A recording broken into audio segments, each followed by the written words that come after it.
It is Monday, January 16th, 2023. Good morning. I'm Pearson Bowen. This is a CBC Morning Report. Barbados is making major strides in the attainment of its Sustainable Development Goals despite the slowdown which COVID-19 caused the world over. CBC News spoke with the Deputy Resident Representative of the United Nations Program, Hugo Blanco, who says the island is leading the region in terms of the SDGs. Barbados is at the top of the sustainable development in the region. It's together with, I believe, Antigua and Barbuda, Grenada, around the 70th position out of 190. I will need to look at the specific details, but more or less in that range. It's been leading the Eastern Caribbean rank of human sustainable development in the region. The UNDP's Human Development Report, launched in November 2022, shows the footprint of the growth in relation to how countries are reaching their development markers. Mr. Blanco told CBC News that the pandemic has pushed progress back by almost a decade for several countries. However, they're finding alternative ways to get there. Some of the gains we had in the last 10 years are now erased almost in some of the countries, going back in terms of vulnerability, and this is very relevant for the seeds. UNDP, we are the UN agency with largest presence in the country, so we have teams, we have people, we have experts already on the ground. So with the travel restrictions of COVID, we still could continue our operations. Also, obviously, we have pushed our digital element, as many of other partners. We have supported governments to go digital with processes. One of our main tools is digital readiness assessment, supporting governments to analyze their digital programs, strategies, and how to go further. Mr. Blanco says that with 7 years to reach the goals, there is progress in a number of areas in some countries. There is some good progress in many areas. Some others, like climate change, we are far behind. When the access to financing is a key challenge for the region and for Barbados. Financial flows are being hindered for many reasons. Global crisis, the war in Ukraine, highly indebtedness of the countries. But this new progress some of the countries like Barbados are doing are definitely good news. It's not only about accessing more funding, it's how to use that funding. And this is where some of the ideas about integrating national financing frameworks, trying to break the silos between ministries and trying to have a common vision to maximize the use of those resources is very important. And the government, I think, is doing a great job in that regard. The UNDP is promoting a blue economy for green islands, which seeks to encourage job creation, economic diversification, and resilience. We learn from the past. If there is another pandemic, hopefully not, if there is another global crisis that stops cruise ships from coming or tourists coming in, how countries like Barbados can continue growing in a sustainable manner, right? So that's why economic diversification and job creation and resilience are so critical. Well, in terms of really reaching the Sustainable Development Goals, Mr. Blanco says promoting resilience has to be at the forefront for small island developing states. We have done analysis, and there are two big words, if I may oversimplify. One is vulnerability, and the other one is resilience. Barbados and countries in the region are highly vulnerable to climate change, to pandemics, to global food crisis, to how a war in Ukraine can impact the daily life of a taxi driver in Barbados, right?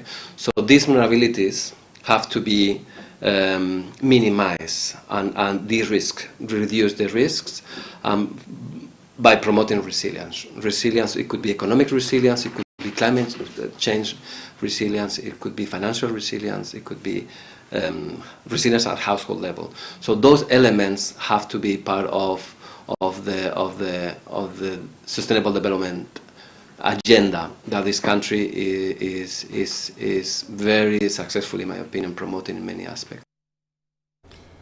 You're watching the CBC Morning Report. Coming up after this break, a big U.S. deal for local sugar.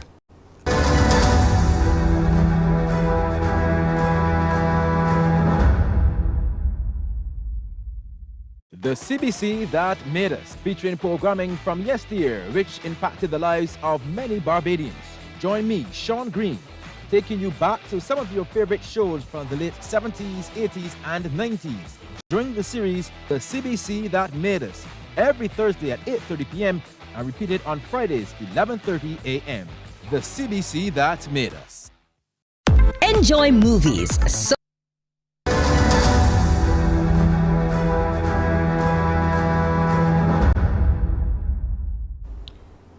Well, history has been made with locally produced Barbados branded sugar. It's now being offered for sale on the shelves of U.S. retail giant Walmart. The Hadco group of companies, through Caribbean Sugar Limited, has secured a major export deal for the product to be in the retail giant's stores. This major breakthrough for sugar produced in Barbados was recently announced by Chairman of Caribbean Sugar Limited, Gerard Borley. He said the company has secured exports to the U.S. of its Barbados Reserve premium brand sugar to Walmart, the world's largest retailer with sales of $572 billion across 10,500 stores. Mr. Borley, in a release, said this is the first Barbadian brand to be sold in Walmart stores, a landmark for the sugar industry and the island, and something the whole industry can be proud of.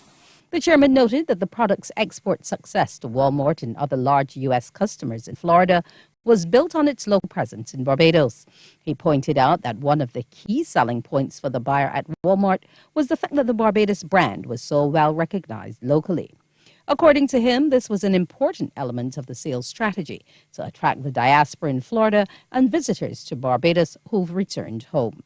The deal is more than just about export sales, because it will also create more jobs in local manufacturing and generate additional foreign exchange earnings. Non-executive director of CSL, Philip Lewis, said the company has invested heavily in a new facility in Barbados, which will manufacture value-added products, including icing sugar. He added that it will also enable the company to meet the demand and quality needs of both local and export markets.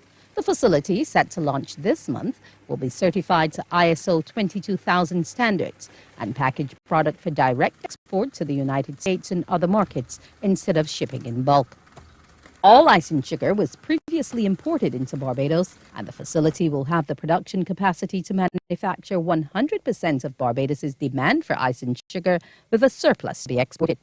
Mr. Borley said the new facility reflects the company's confidence in Barbados's economy and the local manufacturing sector.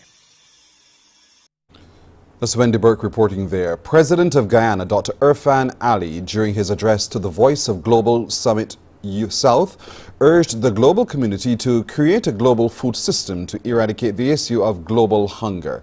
He also offered the Indian government a large parcel of land as part of these efforts.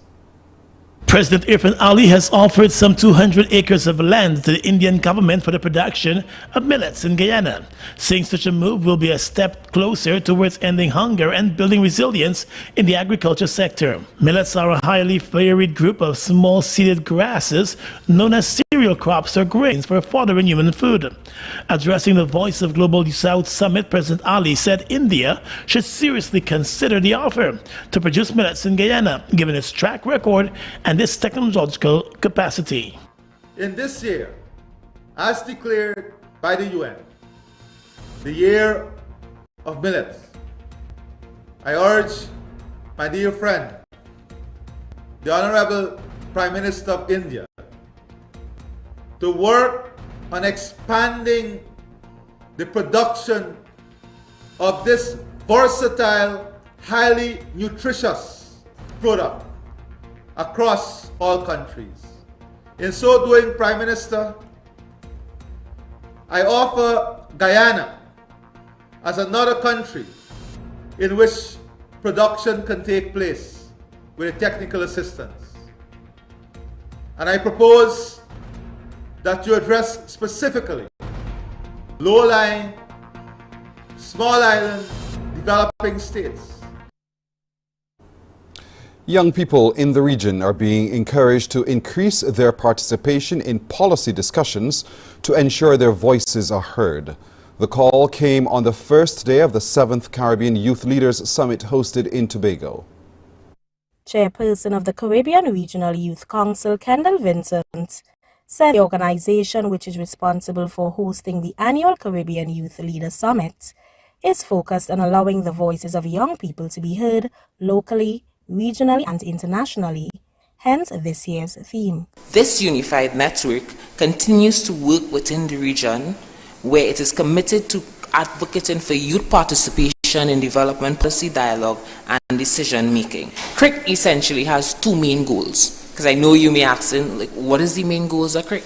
So CRIC, simply put, CRIC has two main goals. One, improve political and otherwise civil participation, representation and advocacy.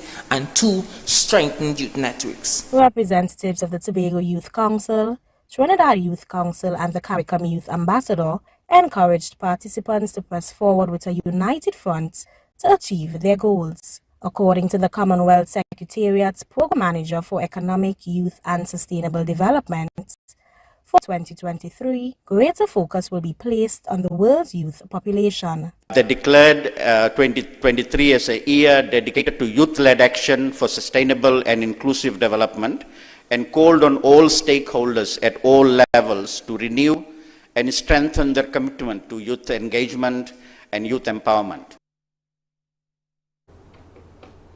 Well, in Antigua, one initiative is being lauded for its positive impact on the lives of the disabled community, the environment, and the food supply chain. ABS News tells us more. We have celery here, and look at this here. You can imagine a pepper is this big on the side. Look at this.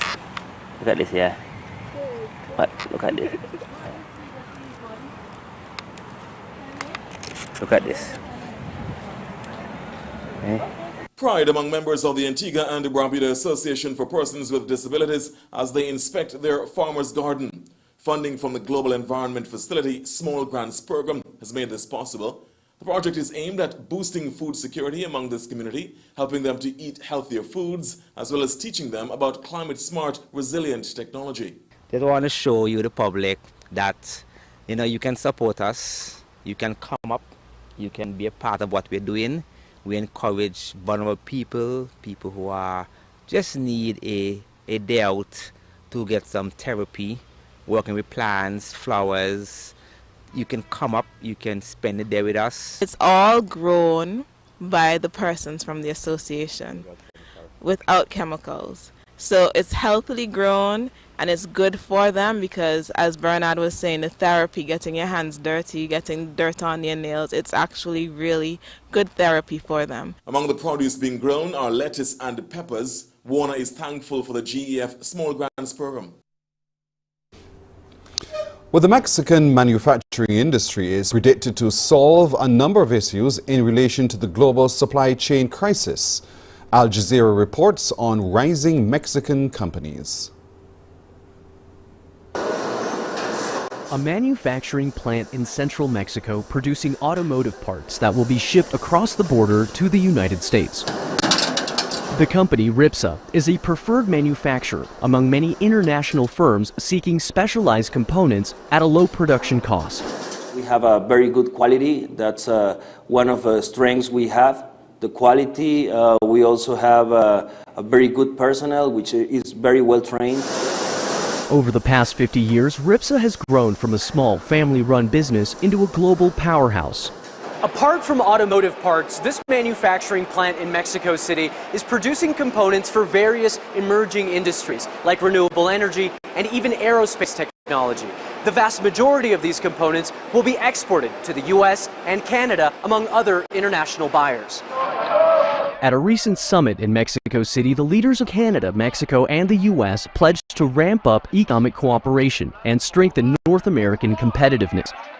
And as the U.S. moves away from Chinese manufacturing, experts say this will further propel the trend of nearshoring, the practice of expanding manufacturing in countries with a close geographic proximity to a company's customer base.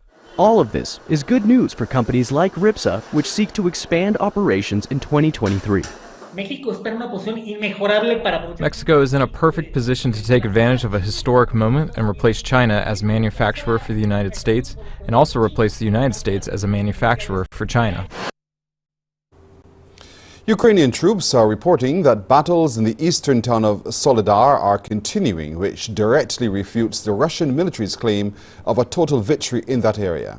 The Ukrainians, however, say that it will be difficult to restore control of the area. As mask wearing declines in Europe, human viral infections are increasing and the pharmaceutical industry is unable to fulfill the demand. Al Jazeera reports. The shortage of medicine applies across Europe. At this Berlin pharmacy, staff are increasingly having to find alternative drugs to those doctors have prescribed in order to help their patients. Basically, we have a lot more work to do to supply the population with medicines. So far, we've still somehow found a solution for people, but we often have to improvise. So sometimes we release another active ingredient more strongly than was prescribed and then have to adjust the dosage. Even simple treatments to treat coughs and colds are harder to come by. I would have preferred a cough syrup, but the pharmacist offered it to me in tablet form. That's okay. The most important thing is it helps. The same active ingredient is in it, so I'm satisfied. The problem is not just affecting simple painkillers and antibiotics across the continent. The European Medicines Agency says currently 13 key drugs are in short supply. 2 are for fighting arthritis and help combat the symptoms of COVID. Another 2 are to help patients who've had a heart attack or a stroke. Among the remainder are drugs to fight leukemia, diabetes, and to prevent the rejection of transplants. On the 12th anniversary of the Tunisian Revolution, protesters are again demanding the resignation of the current president. Increasing authoritarian rule, unemployment, and hunger are their main concerns. Protesters pack Habib Bourguiba Avenue in the heart of Tunis. They want President Kais Saied out of power. The street has long been the stage for political change.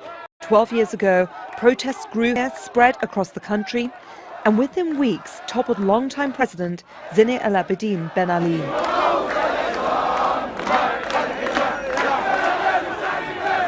Now, opposition groups that have long been rivals have unified, and they include the National Salvation Front Coalition and the Free Constitution Party.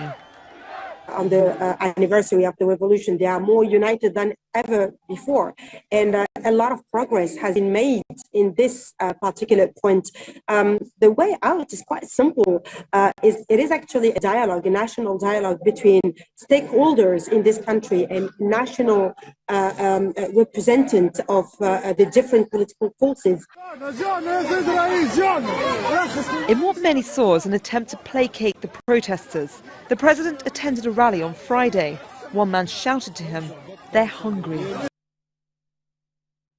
Hundreds of thousands of Muslims have assembled in Bangladesh for 3 days of worship and prayer in the world's second largest Muslim event. I, along with hundreds of others, came all the way from Palestine on a long journey to learn more about the essence of Islam and its teachings. The Ijtima is considered an expression of Muslim unity, solidarity, love and respect. We came here to learn the meaning of life, about why we were born. We all have to return to Allah. We have to understand all these teachings of our Prophet and the Quran. We can't learn these things by staying home. We have to travel. Muslim devotees spent 3 days cramped into tents in 5 square kilometer area. Those who couldn't find space on Ijtima ground camped on the footpaths. We have heard so much about the large Ijtima gatherings in Bangladesh. Now we are very happy to be here and participate in this auspicious religious gathering. The large number of worshippers is a challenge for authorities. There's a strong security presence and healthcare and other basic services are provided. Well, we're 10 minutes away from the start of Morning Barbados, which comes around at 6:30. Coming up then, Would you consider yourself one of those overwhelmed, multi-passionate women? Are you struggling to keep it up? Well, there's a book for that. And so the author of the book, The 30-Day Devotional Journey, will join us to tell us more about how you can benefit from the pages within. Also, we meet that Barbadian chef who was recently a part of the Netflix series Pressure Cooker. Was she able to withstand the pressure, and how was that experience for her? When the breakup comes and you're struggling to hold on, all because you're crazy in love, what do you now do? Our relationship expert, Dr. Denise Charles, continues our series this morning, all coming up at 6:30 on Morning Barbados. Don't miss it. You're watching the CBC Morning Report. We're back after this.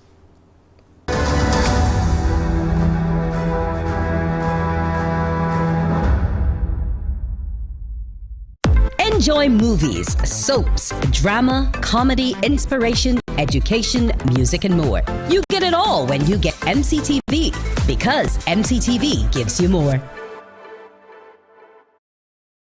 Some ask, what makes Barbados so special? We at Mornin Barbados say it's you, our exceptional youth. You are talented, resilient, and inspirational. You are the epitome of the Barbadian spirit, testing the boundaries of your creativity. If you are an entrepreneur, artist, baker, designer, author, or have done anything you think should be highlighted,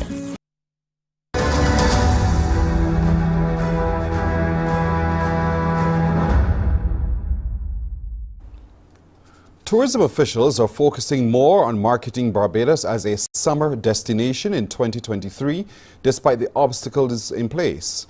Minister of Tourism and International Transport Ian Gooding-Edgell has been explaining why the emphasis on summertime. Summer business is always a challenging one for Barbados as a destination. One, because we have the reposition of cruise ships elsewhere, particularly to the Mediterranean, and then the other destinations. On top of that, we also have the fact that in certain major markets, people like to stay home, for example, in the UK, and then particularly in the United States, sometimes people go family and go closer. But what we're trying to do is to recapture some of the market. Well, the minister says the BTMI will be tapping into meetings, incentives, conferences and exhibitions, or MICE tourism, more. But already, summer 23 arrival numbers are looking strong compared with pre-pandemic numbers. 2019, the summer bookings would be 87,530. And bookings for 2023 thus far, we have on books 85,532. So we're not quite there 100%, but we're 98% of the way. And when we compare now to summer of 2022, what we're seeing is that we're 34% ahead. And in comparison with other Caribbean islands, the minister says Barbados is doing well. If you go and you examine Barbados's airlift numbers, you look at our capacity, you look at the number of aircraft that land at Grant Williams International Airport in one day, right? Some of our partners, that's what they get in a week. And I'm not putting down anybody competitively. But one thing we did, and we did well, when we had the pandemic, and that was before me, and I thank my predecessor ministers for that, they protected airlift into Barbados. And as a result of that protection, we're now poised to recover. Minister of People Empowerment and Elder Affairs Kirk Humphrey has lauded the management of Sky Mall for including and giving back to charities during its 2022 Spreading the Christmas Cheer promotion. Speaking as he assisted in the prize-giving ceremony, Mr. Humphrey said more entities should follow the company's lead. This idea of grouping the charities as part of your winnings is phenomenal, because they have work to do on behalf of other people. I also hope that we take this opportunity not only to do it here in Sky Mall, but I would encourage other businesses to be able to do something very similar. I would encourage other private sector enterprises to do something similar, to follow the lead of the banks, who've been getting a lot of beatings lately, but they have also been seeing it fit to give back. Well, over 12 shoppers and charities were selected as the winners for the competition. However, the overall grand prize winner was Mark Carter. didn't think of winning. I normally enter competitions, and I was looking at probably just, if I do win, support one of the services, which I did, the Alzheimer's Association. So most of the time I enter a competition, I normally fold up the thing, throw it away, and I had actually forgotten that I had actually filled out a form here until the young lady called me and told me to come here this morning. So it feels good, and as I said, prayer works. Once I found out that I was chosen as one of the finalists, I prayed about it. And Operations Director at NSR Limited, Everick Eastman, spoke of the inspiration for the promotion.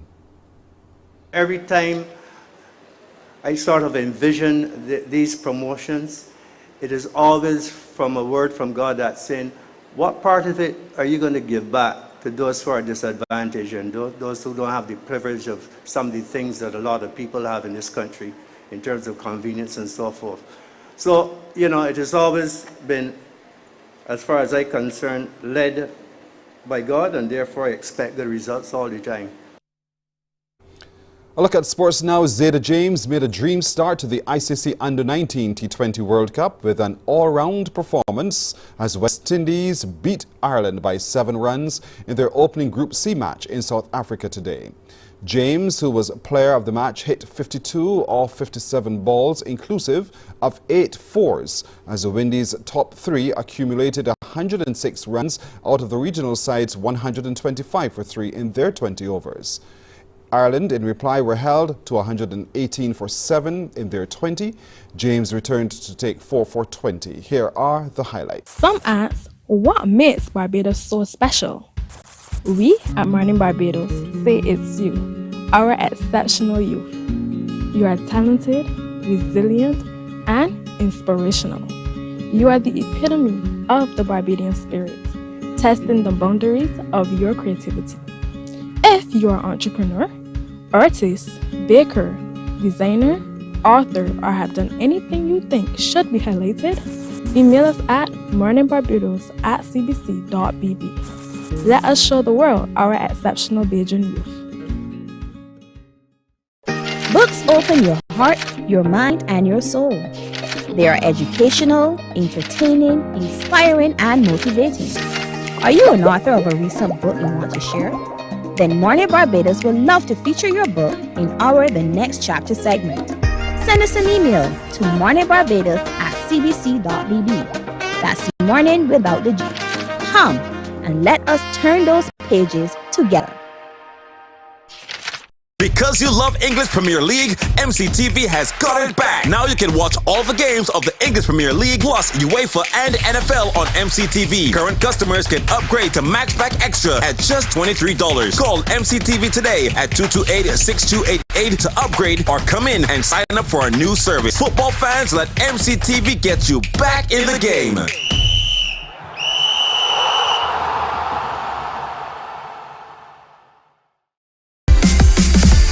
While you go about your business, we go about our business, and that is gathering the news.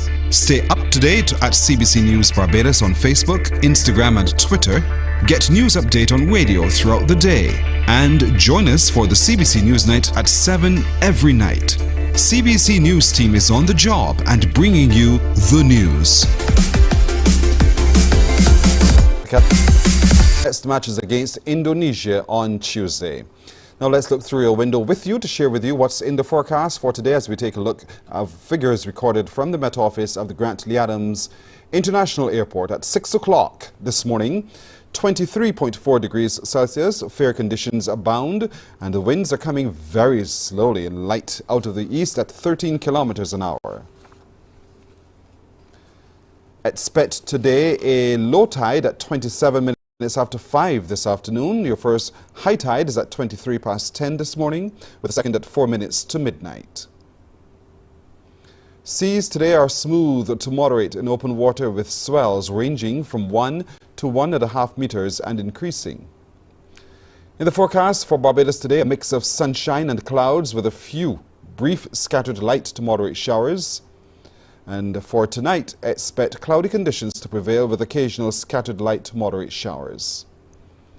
A look now at some forecast conditions for some international cities.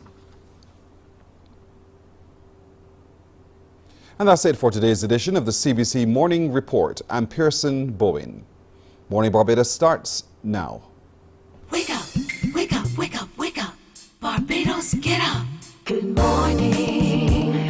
Good morning, Barbados. Good morning. Good morning to you. Good morning. Morning, morning, morning.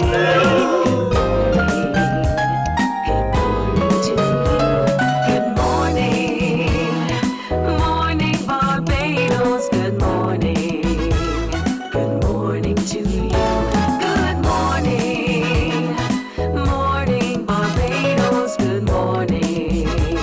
Wake up, wake up, wake up. Morning to you.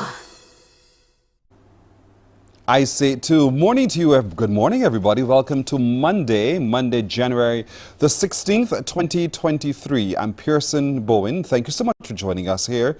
And for those of you everywhere else for joining us on our streams on YouTube and Facebook, thank you for interacting with us. Thank you for interacting among yourselves as well. Good to have your company.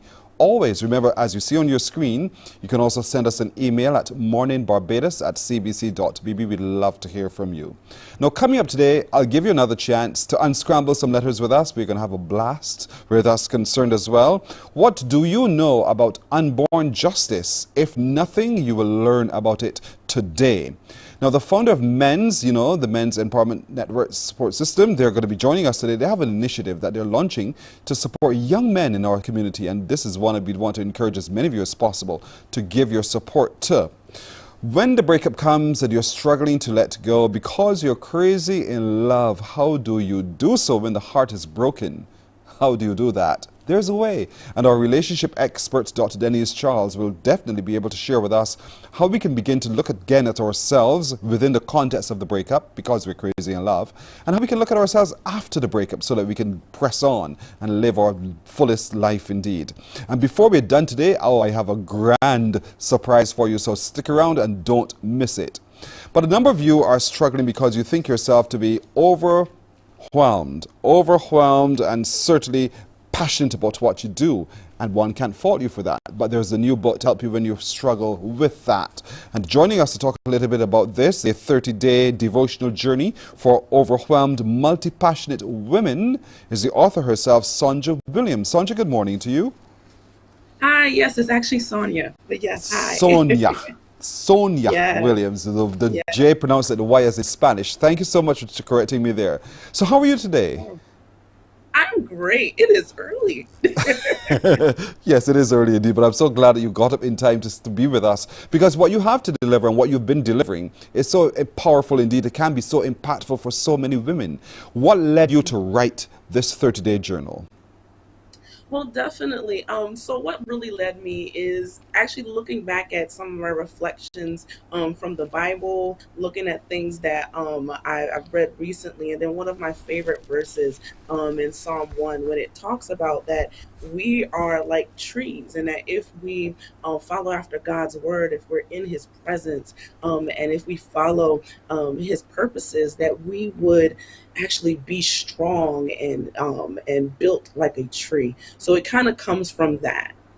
I love the analogy. If we are the tree, what feeds the tree? The word of God, because we're God's trees. We were planted in this paradise after all to be fruitful, to multiply, and to spread. And so this is what you're talking about. But a number of us have been, and women in particular, have been knocked by life's challenges and life's journey. And so they feel in some way that they're not as strongly rooted as they'd like to be. How does your journal help?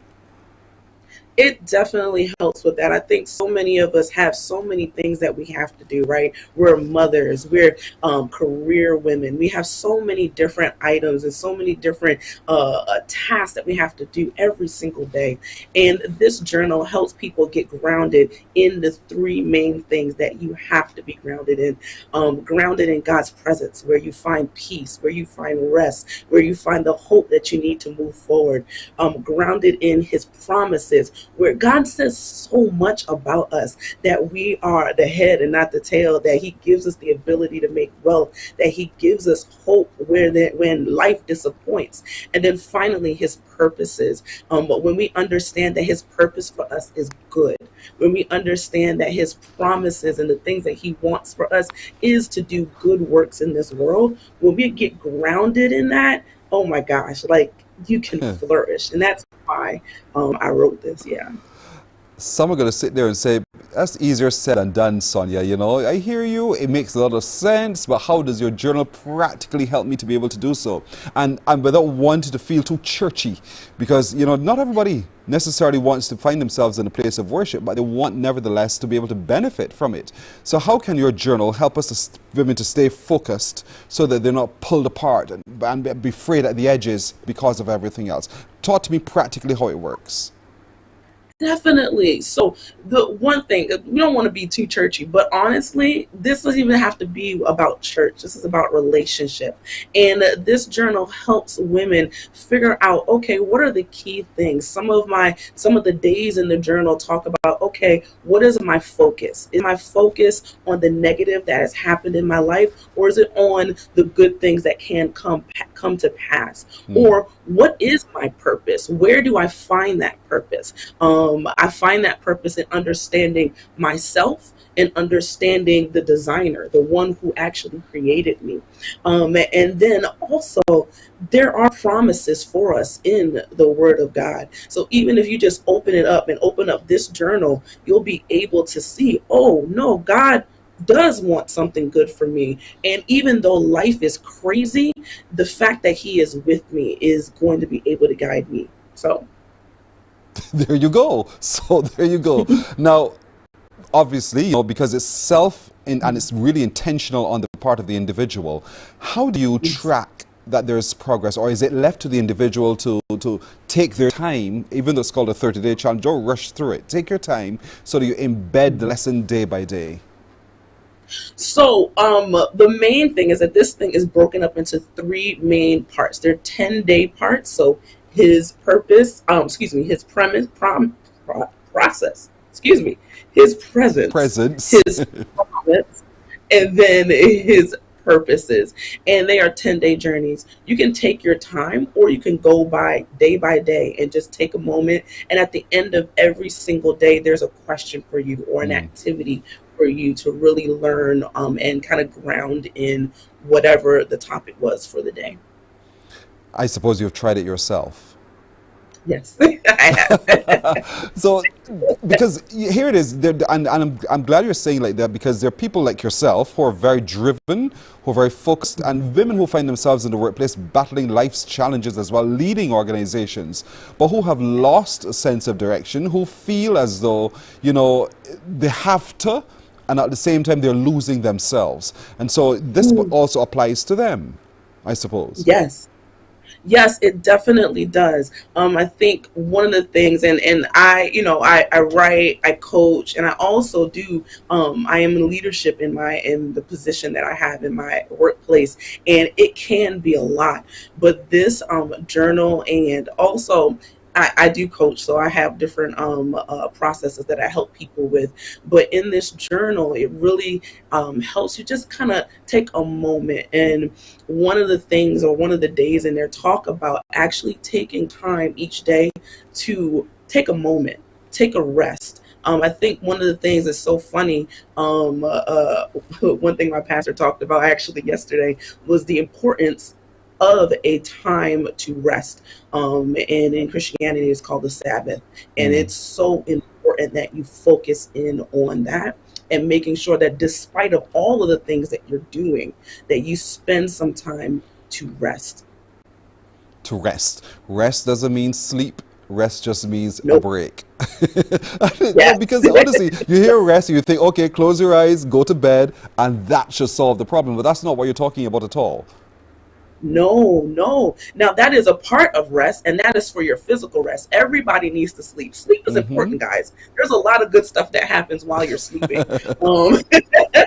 Your body restores, your mind kind of puts together memories and all that kind of stuff. But when I'm saying rest, I mean actually mental rest, soul rest, where you're taking time to relax for a minute. Listen, y'all are in Barbados. I'm in America, and I miss it, actually. My family's from Barbados, and I was only there for a few days in April. But y'all have the beach around the corner. Like, go to the beach.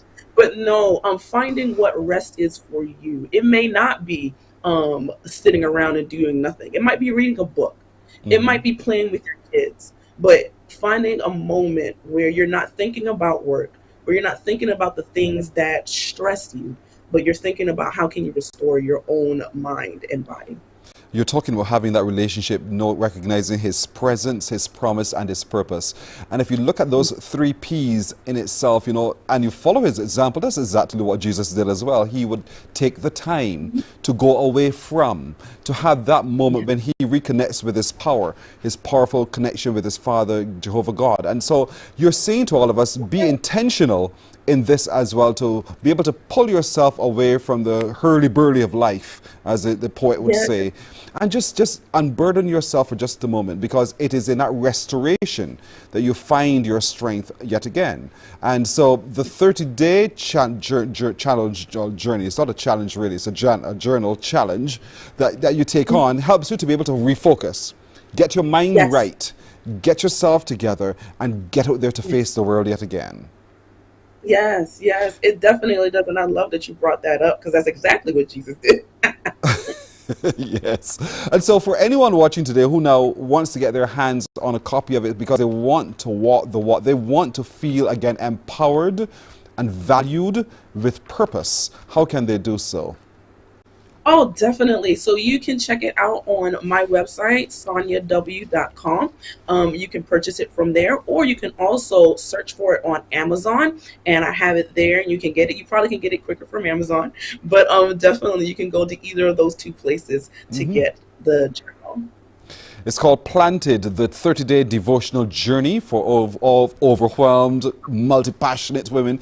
And when you say multi-passionate, I just want ladies to stop for a second to realize what it's about. You're passionate about your job, you're passionate about your family, you're passionate about your health, you're passionate about so much. And because of all of that, you can find yourself all strayed and stressed out.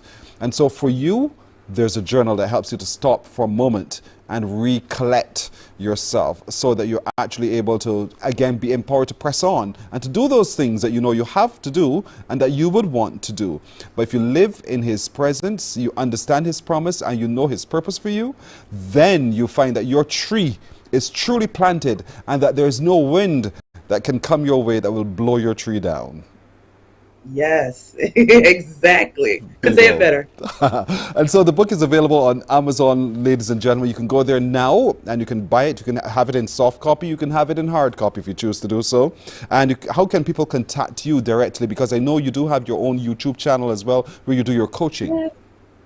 Yes. So you can definitely contact me at my YouTube channel, Sonya W Coaching. You just go ahead and search that. Also find me on Instagram at Sonya W __. And then finally on my website, sonyaw.com. Oh, you read our page. You read it right on our screen. Well done. So made it so much easier to remember, I know. But thank you so much for joining us this morning. And thank you for inspiring us indeed. And you said your parents are from Barbados. Where exactly in Barbados are they from? Yeah, so my mom is from Bruceville, St. Andrew, and my dad is from Cave Hill, St. Michael. Yeah. Well done. Are they here in Barbados, or are they with you? They are still here in Maryland, but they're going to be making their way down there at some point, I think. I'm sure the family's looking forward to having all of you here again real soon. Thank you so much, Sonya Williams, for joining us this morning, and best of luck going forward, and keep being as intentional as you are and inspirational too with your offerings. Thank you for joining us. Thank you. Have an awesome day. Likewise, indeed. Her name is Sonya Williams. She is the author of the book Planted, the 30-day devotional journey for overwhelmed, multi-passionate women. It's available on Amazon, or you can contact her. Her contacts we shared with you on her screen. Her YouTube channel is at Sonya W Coaching, and her Instagram is Sonja, SONJAW, Senjal. __, and she'll be able to help you where you're concerned. We'll take a break here. We're coming back to meet that passionate pressure cooker in just a moment.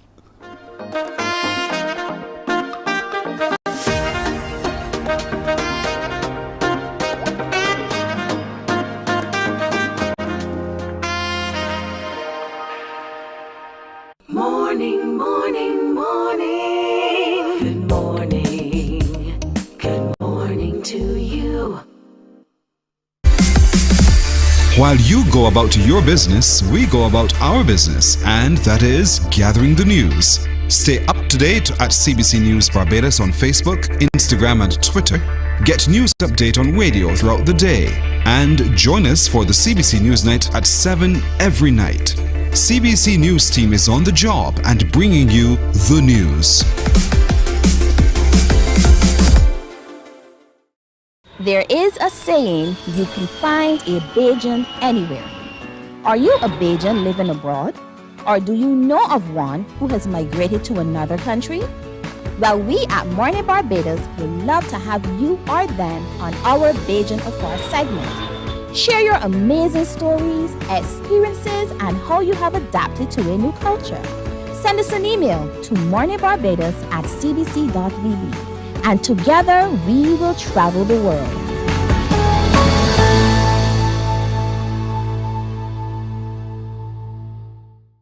The CBC that Morning, morning, morning. Good morning.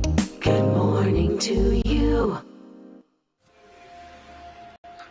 It's not a good feeling. I know.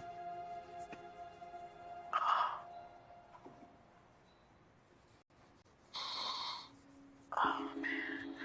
It's okay. You want a hug? Yeah. You want to hug it out? Sorry. No, it's okay. You grow a liking for people and stuff like that. You know, you get to know everybody, and then it's just like, you have to be the one to take them out. It's not someone else, you know? That's what's gonna make it hard, is that it has to be us doing it to each other. I'm sure this is gonna be something that has to come to most of us. You know, the stronger you are, the more this is gonna be something that's gonna fall into your hands, I think. Right. Just, I know, not a position that either one of us wants to be in. Yeah. Try and take as much, as crazy as it sounds, try and take as much emotion of it out and just see who, like, didn't perform. Yeah. And only you know that, how your team performed. That's just a moment from the Netflix series Pressure Cooker. The pressure cooker herself, Barbadian chef and caterer, is Renee Blackman. Renee, good morning to you. Good morning, morning. How are you? I'm great. How are you doing? I'm doing pretty good. You saw that, and what did you think when you saw it? I mean, reliving it was a very emotional moment for me. Just when you go into a house with so many people, you're not really aware of the game that needs to be played. And unfortunately for me, I'm a very emotional person, and you know, I never want to disappoint or hurt anyone's feelings. That's part of the reason why I ended up crying. I have to choose two people. Wow. That must have been tough to choose two people, and you didn't choose yourself, obviously. But here you are. What was it that led you to be a part of the series in the first place? Well, I love challenging myself, and I was approached about this concept, and yeah, I found it to be something that was interesting, because how many more ways as a chef can I challenge myself? I've already stepped onto other platforms and worked in different various areas of the culinary industry. And I thought this was something that would be an opportunity to live my real world MTV dream of living in a house with a bunch of people with drama. But I wasn't I wasn't necessarily prepared for the amount of drama that was going to come my way. But nonetheless, the experience was one from which you grew. But this is not the first time you've been a part of these kinds of TV challenges. No, not at all, not at all. Yes, indeed. And so you're learning, what would you say would have been the most important thing you've learned about yourself, having gone through these pressure cooker moments? Well, I definitely have learned about myself as a chef and as an individual. For the individual takeaway is I'm an absolute supporter of everyone being pushed forward, regardless of it being a competition. But then when you think of it on a different level, different scope, as a chef, it's important for me to keep pushing the envelope, keep trying new things. You know, it's so easy to become trapped in the day-to-day. You make this, you make that, you make this, you make that. And here's a machine that's telling me what to do. What was the series about, by the way? I don't what's the spoilers? Don't spoil it for a lot of people because I've never seen it. I would want to go home now to watch it. But what's the series about? Well, you need to go home and watch it. Then you have to tell me exactly what you think about it. The series is about 11 professional chefs. Everyone's accomplished, you know, whether you may be a restaurant chef, private chef, personal chef, caterer, or just a food scientist. You are someone who is a force to be reckoned with. But we all live in a house where everyone has an attitude or, you know, some sort of ego where we believe that we're the best at this, this, and this. And it's good to see all personalities underneath one roof. And so at the end of it all, as it goes, those of you who live in the house, you have the choice to eliminate some as you go. Fair enough. Now, you come with a Barbadian flair, your grandmothers, Colleen and Hazel, I believe their names are, who would have helped you with your cooking talent from quite young, having grown up here on the island. Did you take any of that influence into the house as a part of the pressure cooker team? Well, the influence from my grandmother, Hazel, is part of me in every single dish that I make. You know, hate to say it, but your grandmother will always cook better than your mother, but my mom makes the best fish cakes, best all sorts of provisions, all of it, best black cake. So, you know, I don't want her to see this and be very upset with me. But I take those bold Bajan flavors, that knack for the fresh herbs, marjoram and thyme. I take that all into the competition because that's what sets me apart on a day-to-day here in New York, but it sets me apart from those chefs in the house. And as you watch the competition, you will see everyone recognizes Renee's flavors. You know, I bring everything together. But you know, our palate is so vastly different from the American palate. Somehow we could take the flavors. They seem to take it a lot blander than we do indeed. So how were you able then, in your infusion of all of your flavors, to get them to want to have it? Well, I feel like food is love. Let's start there, right? And, you know, it starts as simple as whatever seasoning may go on the meat. And my accent, I think, is going to start coming out now at this point. But you know, the seasoning that goes onto the meat, you know, even if I'm making curry, the way I burn it down, the smells, people were automatically attracted to what I was doing, the techniques that I was using. You have to, you know, those island flavors, you know, soaking the chicken in lime and salt, you know, all that stuff. You know, even when we were cooking in the house dinner time, all of that was there. And people knew it, they saw it. And I think that really displayed why I was a threat in that house. But I opened up conversation, no doubt, on Barbados in particular. And so what kinds of questions came at you? And what answers did you give to those questions when I asked you, where did you learn this? Where did you get this from? Well, I think a lot of people are very surprised knowing, number one, that I never went to school. I never went to culinary school whatsoever. So everything that I know is because of, I decided I wanted to challenge myself. The same way how someone can look online and you know, YouTube, learn how to cut their hair or do makeup or something like that. You know, it's all about learning. Every time you travel, every time you go someplace, tasting this and tasting that. But knowing those flavors that I grew up with, you know, seeing everybody have a hand, you know, you put a little of this and you put a little of that. Yes. Watching my grandmother and my mother, you know, those flavors, they stay with me. I know what I want to taste. I see it, I envision it, and that's how I bring it to the table in my menus as well as in the show. But, so what do you want to do then? Having gone through all of this and knowing what you can do based upon all of your experience thus far, have you ever given thought to documenting, to writing your own recipe book? Absolutely. So I am working on a cookbook right now as we speak, but I want to make sure that it's something for the home cook that they can try something out, feel confident in what they're doing, and, you know, have the right imagery to go with it. Because food is something, you look at it, you want to eat it. If it's not appetizing, you're like, oh, I think I could kind of skip. But, you know, I want to work on something that's perfect. But on top of that, I would love to do a food documentary. Yes. I was talking to a couple of people, and, you know, I want to actually come back to Barbados and show that and highlight, you know, different parts of the island. You know, I don't want it to just be like, oh, you know, you go to Friday night fish fry at Oystons. No.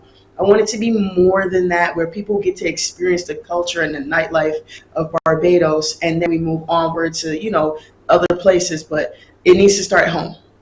When you stop to reflect on that little 16-year-old girl who left this island to go off to New York to start a journey, and this journey has been taking you everywhere, and you reflect on yourself, what comes to your mind, Renee? How do you view you and your achievements thus far?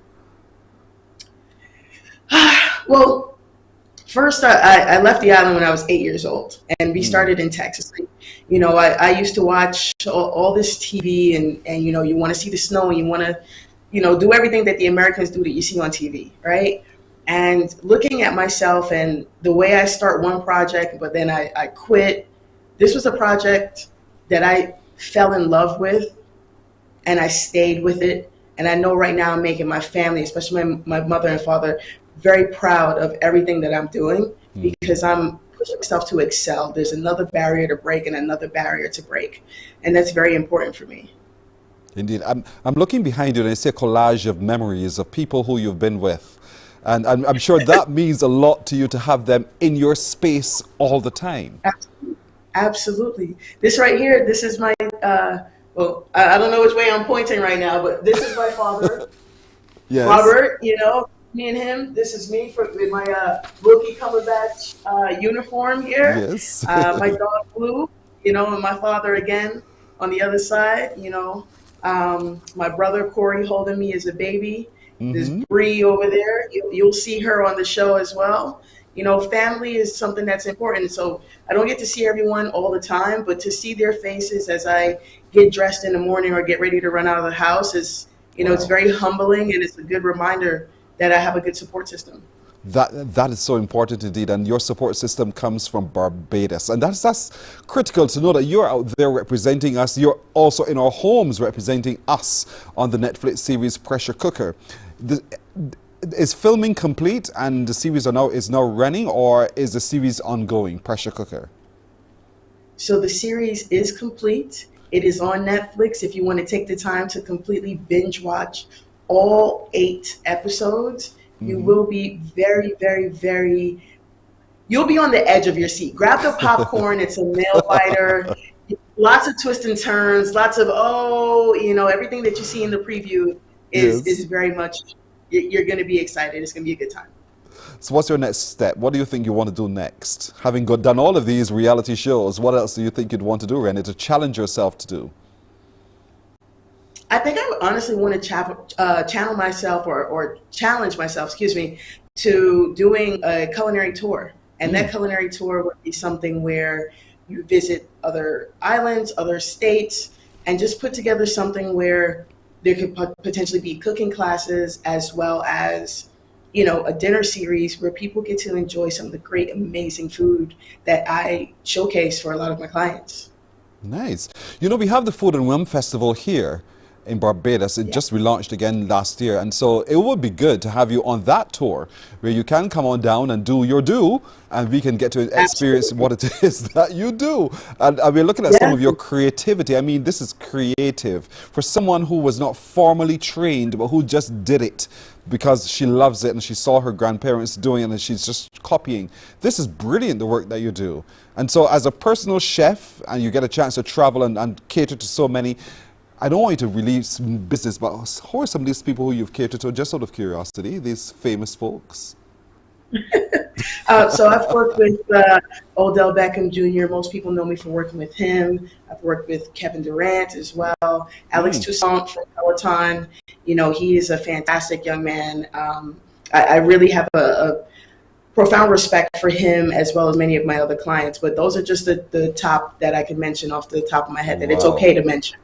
Wow, wow. Renee, you have been impressive indeed. Your creativity is truly impressive. Your work looks absolutely delicious. I hope very, very soon that you do get a chance to come home and so that we can experience a lot of what you're experiencing as well and what you're creating. We really want to thank you so much. Best of luck with the series Pressure Cooker. Folks, is on Netflix. Pressure Cooker. As Renee says, you can go and binge watch the 8 episodes. You can see all the emotions, the drama, as all of them live in one space, and somebody has to be eliminated. But who will it possibly be? Who is the ultimate winner of the Pressure Cooker? To be found out when you watch the Netflix series, indeed. Thank you so much, Renee, for joining us this morning. Best of luck with all of your future endeavors as well, and thank you for your creativity. Thank you. You're welcome indeed. Renee Blackman, she's a Barbadian. She's a Barbadian chef, and she's also a personal caterer, and she's doing so much already. She's on the series Pressure Cooker, which is on Netflix as we speak. You can check it out for yourself and see just how she performs. She says she's very emotional, but she loves the creativity that her grandparents would have taught her, and now she's using that same thing in the work that she produces too. So check it out. We're taking a break here. We're coming back with the news in just a moment. Morning, morning, morning. Good morning. Good morning to you. The CBC That Made Us, featuring programming from yesteryear, which impacted the lives of many Barbadians. Join me, Sean Green, taking you back to some of your favorite shows from the late 70s, 80s, and 90s during the series The CBC That Made Us, every Thursday at 8:30 p.m. and repeated on Fridays, 11:30 a.m. The CBC That Made Us. Enjoy movies, soaps, drama, comedy, inspiration, education, music, and more. You get it all when you get MCTV, because MCTV gives you more. Some ask, what makes Barbados so special? We at Mornin Barbados say it's you, our exceptional youth. You are talented, resilient, and inspirational. You are the epitome of the Barbadian spirit, testing the boundaries of your creativity. If you are an entrepreneur, artist, baker, designer, author, or have done anything you think should. Morning, morning, morning. Good morning. Good morning to you. Minute and a half after 7, Barbados is making major strides in the attainment of its sustainable development goals despite the slowdown which COVID-19 caused the world over. CBC News spoke with the Deputy Resident Representative of the United Nations Development Programme, Hugo Blanco, who says the island is leading the region in terms of the SDGs. Barbados is at the top of the sustainable development in the region. It's together with, I believe, Antigua and Barbuda, Grenada, around the 70th position out of 190. I will need to look at the specific details, but more or less in that range. It's been leading the Eastern Caribbean rank of human sustainable development in the region.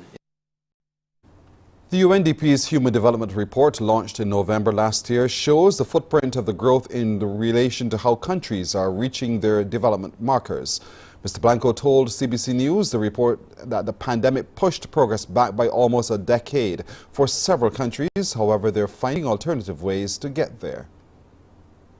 Some of the gains we had in the last 10 years are now erased almost in some of the countries, going back in terms of vulnerability, and this is very relevant for the seats.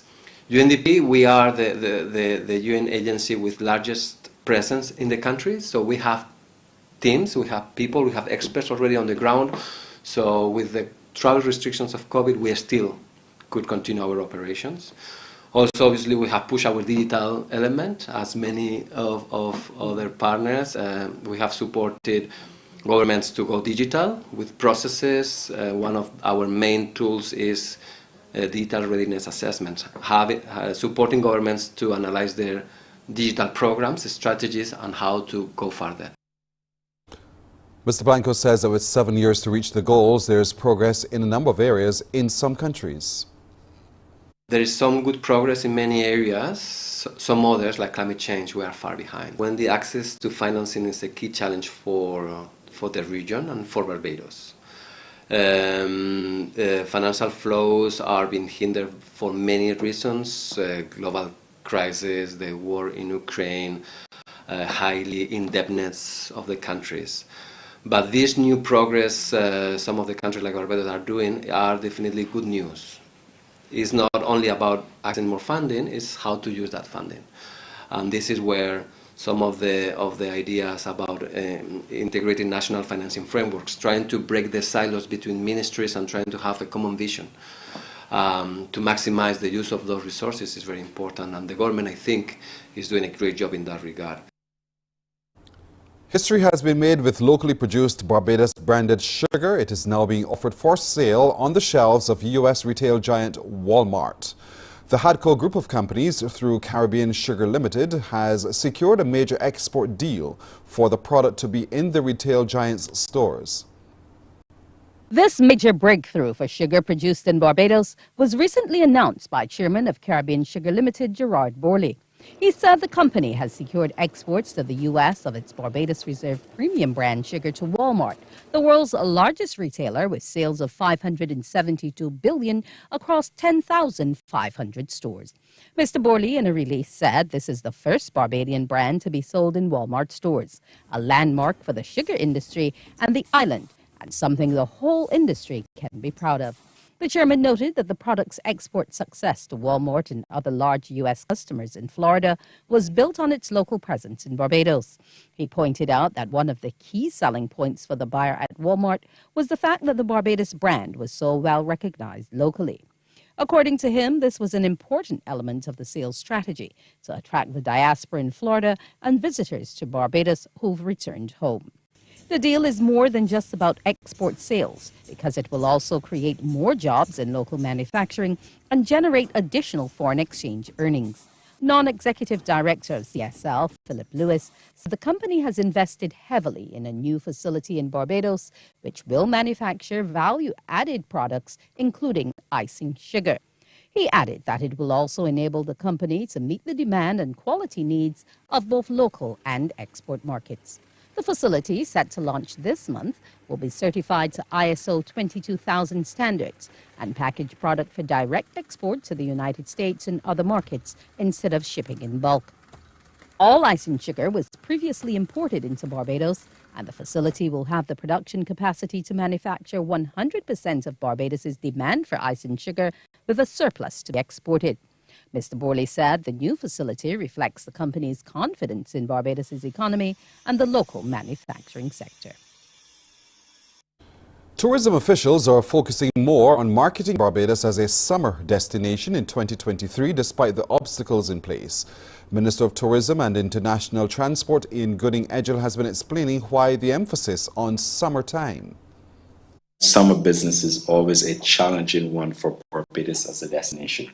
One, because we have the reposition of cruise ships elsewhere, particularly to the Mediterranean, and then the other destinations. On top of that, we also have the fact that in certain major markets, people like to stay home, for example, in the UK, and then particularly in the United States, sometimes people go family and go closer.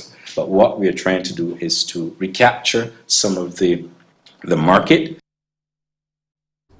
The minister says the BTMI will be tapping into meetings, incentives, conferences and exhibitions more, but already summer 23 arrival numbers are looking strong compared with pre-pandemic numbers. 2019, the summer bookings would have been 87,530.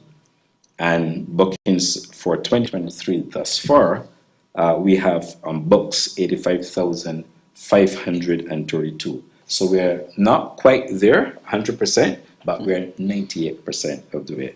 And when we compare now to summer of 2022, what we're seeing is that we're 34% ahead.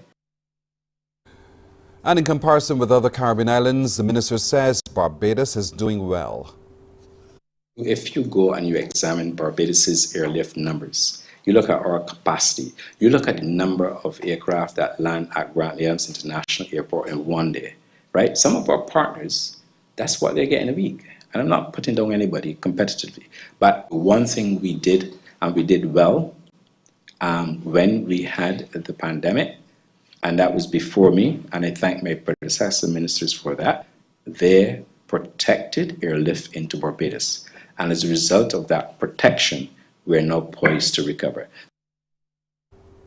Well, that's our news until now. We have more news on CBC TV 8 at 12 noon in the CBC News Day.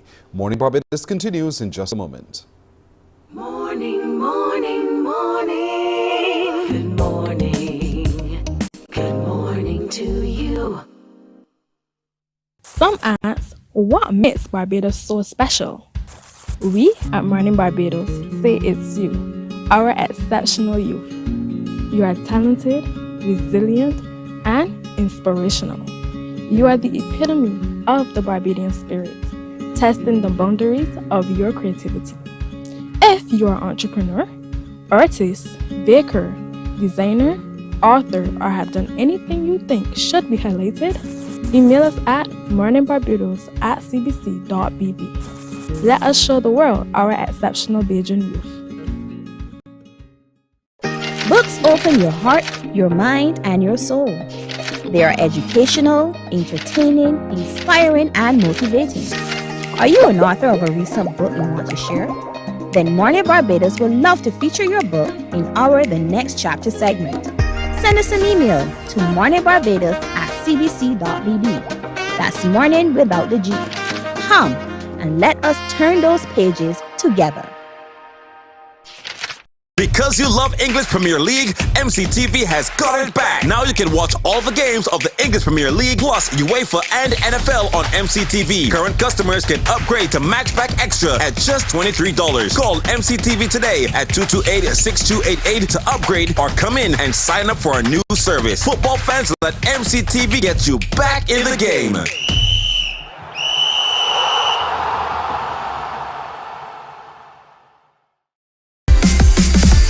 While you go about your business, we go about our business, and that is gathering the news. Morning, morning, morning. Good morning.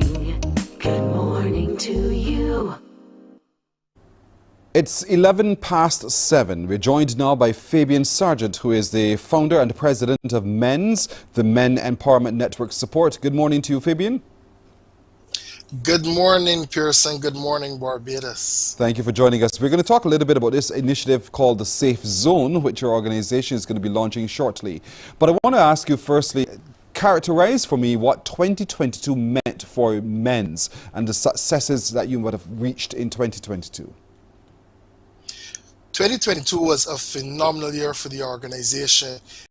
We had our monthly men's meetings where we provided a safe space for men to come out and share something we call men's talk. You know, we have those at different venues, and that really was a space where men who traditionally do not have a space to really go out and express themselves and speak about some things that really bother them. We provided that very safe and professional space for them.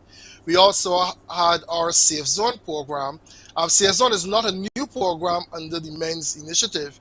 However, this was new because it was a male-only program where we targeted only boys between the age of, well, we started at 12 to 18, but we had an 11-year-old who came in and carried away all the prizes, you know, who was phenomenal. So we had a Safe Zone program which ran from the 17th of September and it culminated on the 19th of November, which was International Men's Day.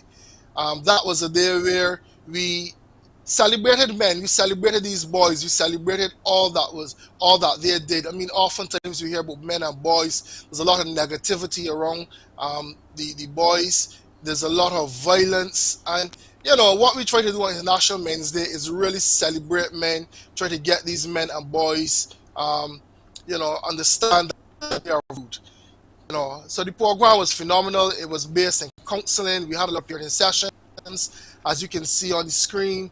You know, we had Nigel Jules and Jamal. I can't ever start to call the team names. We had a full team where these team really impacted these boys and empowered these boys to a major extent. And not only these boys, but their families. We had a lot of intervention with the parents and guardians. We had parent sessions. Then we had individual counseling and individual parenting sessions. So Pearson 2022 was a phenomenal year for the Men Empowerment Network Support, and we're looking to build on that going into this year 2023. All right, so you've got the safe zone. You've had edition number 1. What was the intention behind it, and how do you track to see that the results are the results that are embedded truly, and that we see the change that we're seeking to achieve? Okay, our culture really, for these boys, they're at school, and a lot of how they are gauged is based on academic performance. These boys are a lot more than academics. You know, there's a lot more skills that need to be developed, and as well as adolescent boys have been finding it extremely difficult to cope. In an environment where we have parents who don't even know how to cope with these boys. They're going through a phase where they're now finding their identity, where they want to be their own person, they're making their own decisions, they want to be themselves, and that is in very much a conflict with what maybe the parents want. So we found that there have been so much challenges with the age group. That is why we decided to really to implement the program for all boys within that adolescent age. So that's why we are targeting the 11s to 18 years old. And so that safe zone provided a space where they can talk out the things that you were just talking about, where the challenges that they're facing and trying to understand who they are within the context of a wider society, within the context of a family, and to be able to find strategies to cope. And so tracking it now is to see whether or not that behavioral change has taken root. Yes, correct. Tracking and follow-up is extremely important. So the program, well, it was a 10-week program. We have a follow-up program where we're going to track these boys at least for the next 2 years or so. So this next Safe Zone program would include some of those boys who believe that they still need the intervention, parents who believe that they still need the extra support. So they would also be included going forward, along with new applicants, new persons who want to be in the program. What we are also doing is getting them involved in various activities as part of the follow-up program. So you want to get them involved in martial arts, whether it be boxing, you want to get them involved in athletics, swimming, weightlifting, various sports that these boys will be interested in doing. Just to really keep them occupied, keep them motivated. There's a one time saying that the devil does find work for idle hands. Yes. And we find that a lot of these boys, they are mischievous, or what is perceived as being mischievous or delinquent, because they don't have a lot going on. They're home, they're in front of the computer, they're on the cell phones, and a lot of them are not interested in activity, particularly physical activity, due to the changing dynamic of the environment, whether it be through COVID or whatever, So we try to get them out there, get them active, and get them socializing again, and get them to develop those social and emotional skills that are very much needed for them to navigate life. I saw you there. You gave them an opportunity to act out their aggression as well and the punch bags. So that's important too, because as boys, there's a lot of burning energy that needs to be let off, and so creating that safe space for them to be able to do so is so critical, and that's where men's has been coming through. You said you're going to be having your next series. When does it start, and how those who are watching today can get their young boys from age 12 to 18 involved in the program? So our tentative date of start is the 28th of January, but we're really waiting on some sponsorship to solidify that date. But we're putting everything in place for that start date. Persons that are interested could visit Men Empowerment Network Support Facebook page or our Instagram page, and we're reaching out to male volunteers. We need men. We definitely need men.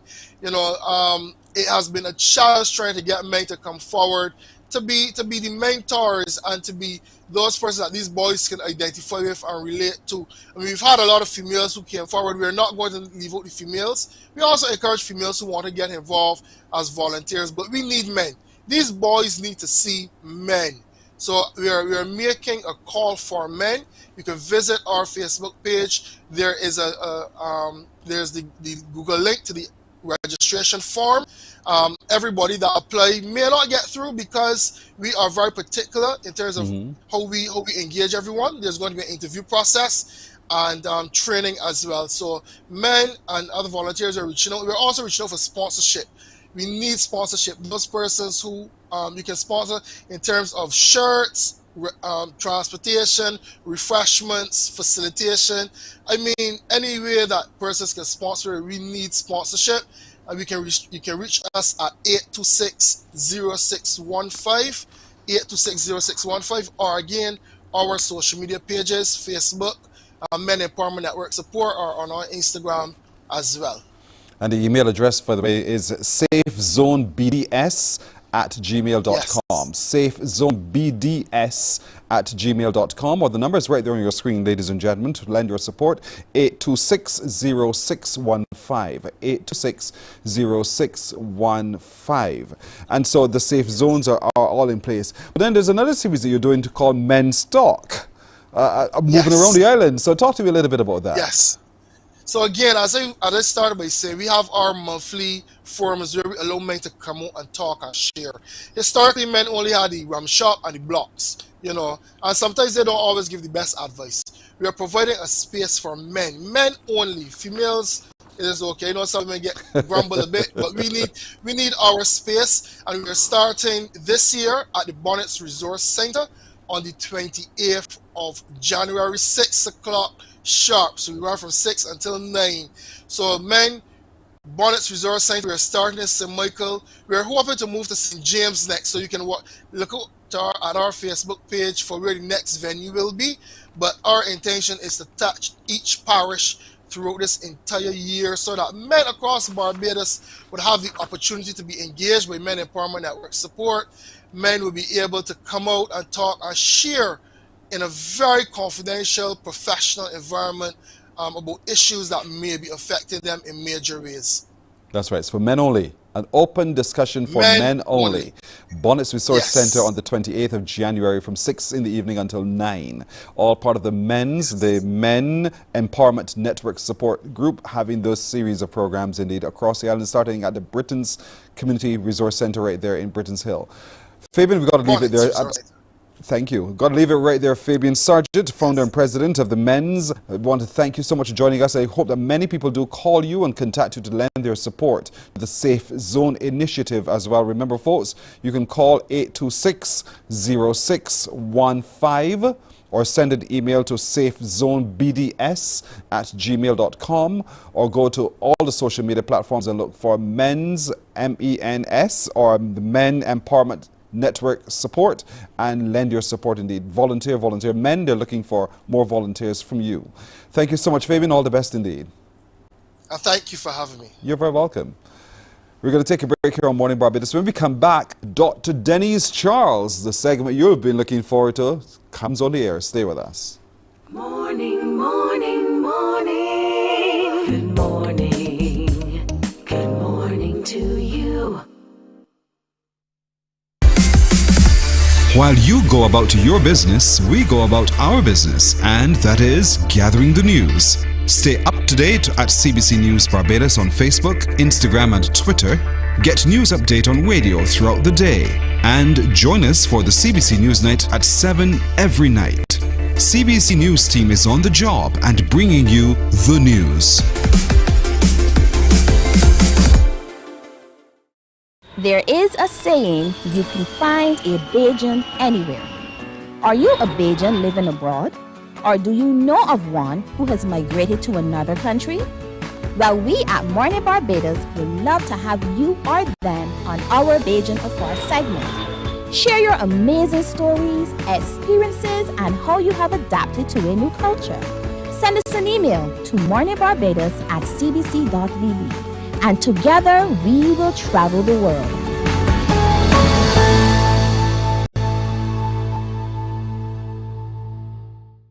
The CBC That Made Us, featuring programming from yesteryear, which impacted the lives of many Barbadians. Join me. Morning, morning, morning. Good morning.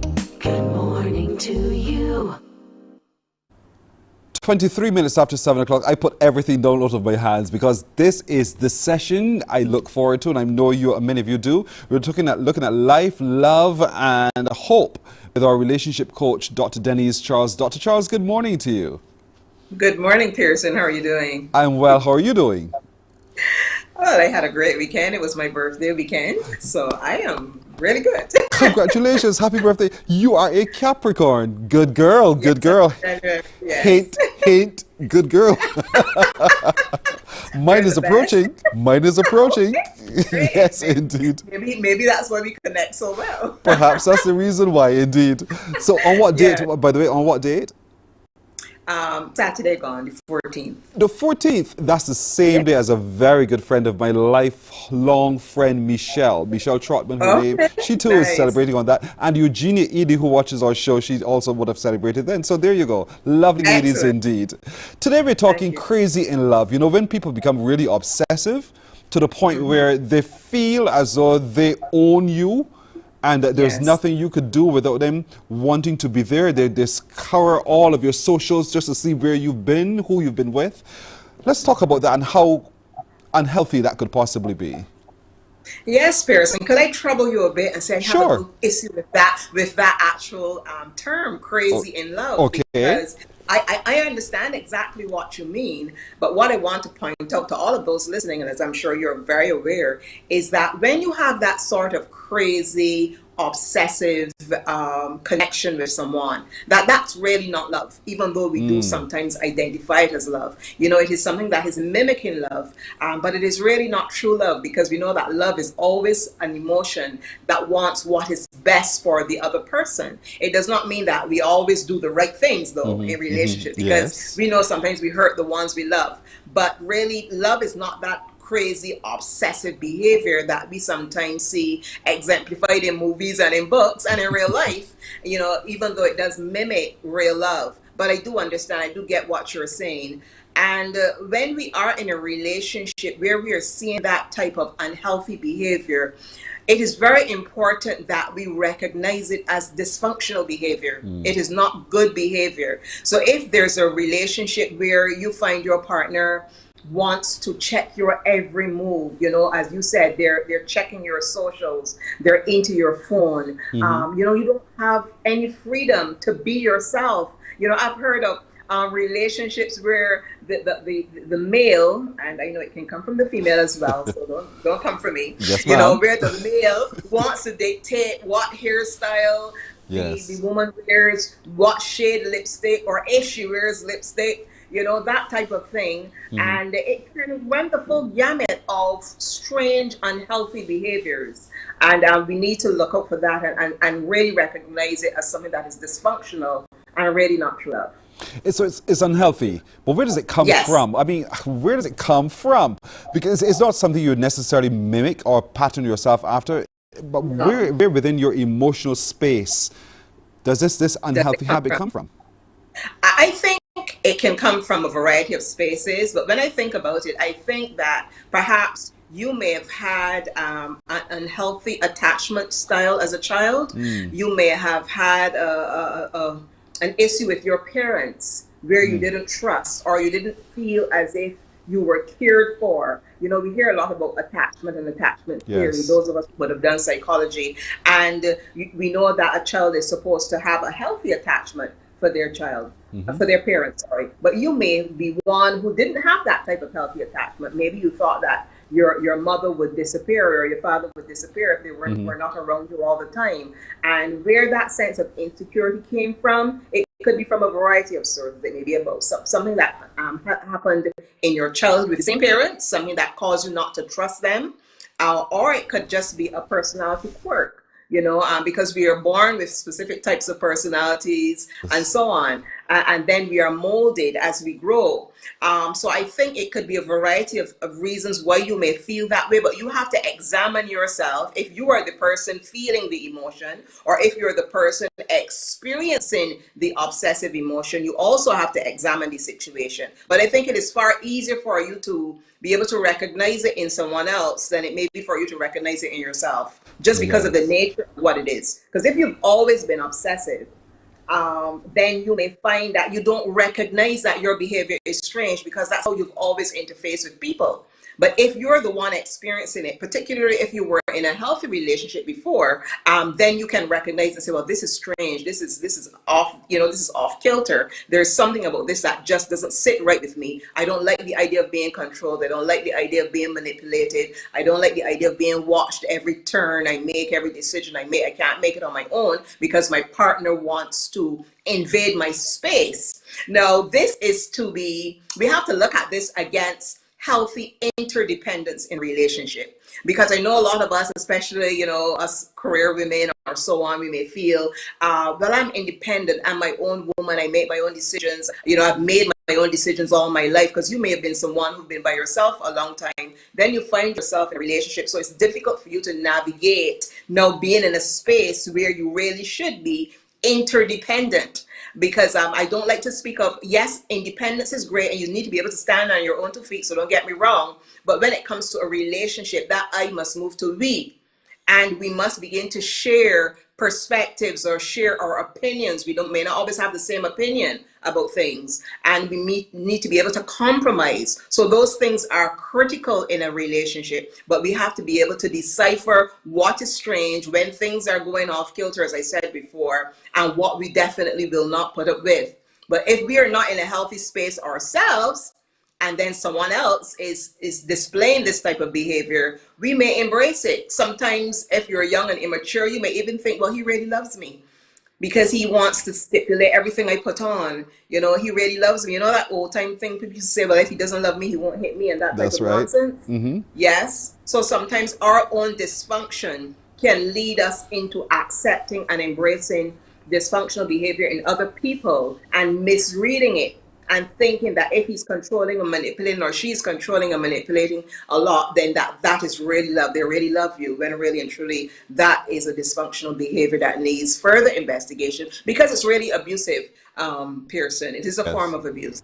Sometimes you wonder if they didn't know better from the beginning, because at the beginning you saw all the glory, the beautiful things, nothing like this was a problem until there was a level of commitment and suddenly the beast was unleashed.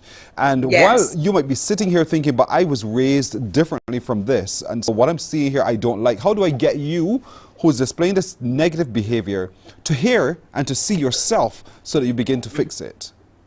You know, the thing, Pearson, is that when it comes to relationships, we really cannot get people to change. Okay? It is good to have conversations when you're in a relationship about things that you don't like. It is good to be able to talk about it. It is good to be able to be open about the things that you don't like or you don't prefer. But really, you cannot change another person. That person has to make that choice for themselves. So while I do laud the idea of speaking and sharing how you feel, and perhaps even suggesting that there is some sort of counseling intervention if the person is open to it, you cannot make that person change. That person has to see themselves. They have to see who they are and make that decision. Well, I want to be different. This is not healthy. This is not helping me. Maybe I need to look to see where this is coming from, what area of dysfunction in my own life is coming from, what area of deficit this is coming from, and address that issue. But very often, sometimes people who have been emotionally traumatized or who have gone through some area of challenge in their formative years, it is not always easy to see that thing that they need to deal with, but it can be done. It can be done. The person can be encouraged to speak to someone professionally if they're not open to speaking to the partner. The partner may not have the skills necessary to help that person even navigate the challenge, but if they do, because there's some partners who may, they may be able to help them work it through. But that ultimate change resides with the individual, because we cannot make someone change. Dear, oh dear, oh dear. That's the truth. That's the reality. We can't make them change. We can encourage them. We can create an enabling environment to help them, though. We can create, because I do not believe in empowering bad behavior. So we do have to hold people accountable. We have to confront. I believe in loving confrontation, and we have to speak not so much from the space of accusation. You always doing this and you always doing that. I don't know wrong with you. Not from that space at all of judgment and accusation, which is only going to increase negative feelings and negative behaviors in the other person. But you want to talk about how you feel. You really make me feel as if I am not valuable, or I'm not valued, because you're always trying to manipulate me. You're always trying to control me. I do not like the way it makes me feel. So you focus more on how you feel as a result of the dysfunctional behavior, whatever it is that's being displayed, as opposed to what the person is doing. So it's not about you accusing them, but it is about you telling them how their behavior is causing you to feel. Hopefully, if you do it in the right way, perhaps they may be open, but they may not be either. So it is really something that you have to balance, you have to monitor, and you have to make a decision that is going to be ultimately beneficial to you. Because even though we know that love is about giving and love is about putting the other person first and honoring the other person and all of that, which is excellent, we also have to love ourselves. The Bible says, love your neighbor as you love yourself. You really cannot love another person from a place of self-hate or, where you're putting down yourself. You can't put down yourself in order to lift someone up. You have to value you. You have to see that you are critical, you are important. You have something to give to this life. You have something, you have purpose. When you embrace who you are, then you're in a more healthy space to love someone else. And that includes not tolerating abusive or manipulative or controlling behavior. Well said, well put. Run for the hills if you can't manage it. That's right, because it could be dangerous. Dependent, it could be very dangerous. Get out of it, get out of it. Don't joke about this. Yes, this is something that's yes. serious. And it's about you preserving yourself, preserving your sense of sanity, preserving your sense of well-being, your sense of peace. You want to have that peace. You want to know that this relationship is something that's really going to benefit me in the long run. Yes, I want to add value to someone else's life, but I'm not Jesus. I can't save them. They have to really connect with themselves and get that thing that is wrong right. Some of these women like to be saviors. Lots of women love to be saviors. I know. In relationships. Yeah, because we take on that responsibility. Yeah. I don't know if it's a part of our nurturing personality, the fact that we have those hormones in perhaps high loads when it comes to taking care and nurturing.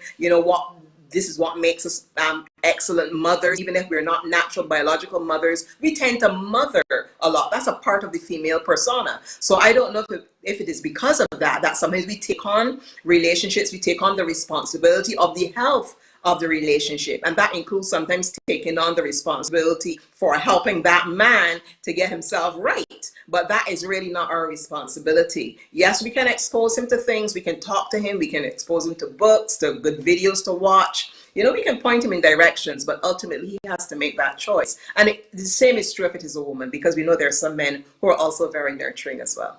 Listen, we got to leave it right there. But seeing Francine has one called Runaway. Nadia Batson Yes. has one called Manager. The boys who just dictate all the pace like them is the boss here. Those kinds of things you got to be very, very careful of. And so this series will help people to be able to understand better how we manage our relationships. So anyone watching today who wants to have further discussion on this subject, how you find yourself crazy in love, and I use that word deliberately, and you find yourself having to manage that dysfunction and you don't know how to find your way out of the trap of it, we can call you, right? We can talk to you. Of course, they can talk to me. They can hit me up on Facebook, on Instagram, on LinkedIn, on Twitter. I'm Speak Right. And I also have a YouTube channel, Living with Dr. Denise J. Charles. So I'm all around social media. There you go. Find her and let's see if we can find your way out of this particular trap as well. Thank you so much, Dr. Denise. We'll see you again next week. God spare life. Thank you. Thank you. Have a great You're day. welcome. And you too. Thank you so much. What a subject.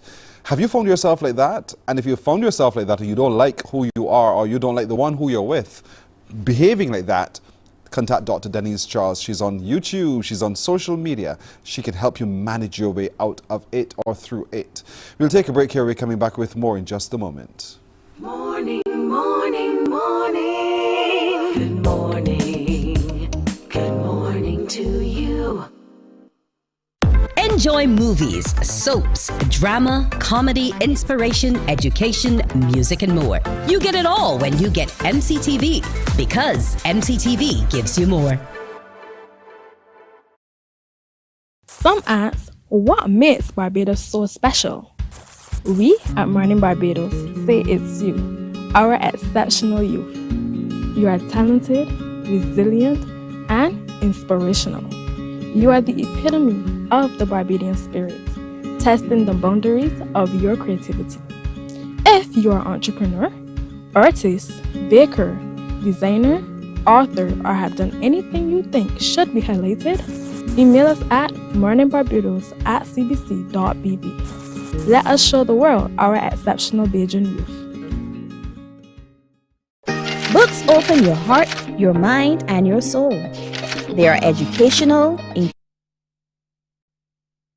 Morning, morning,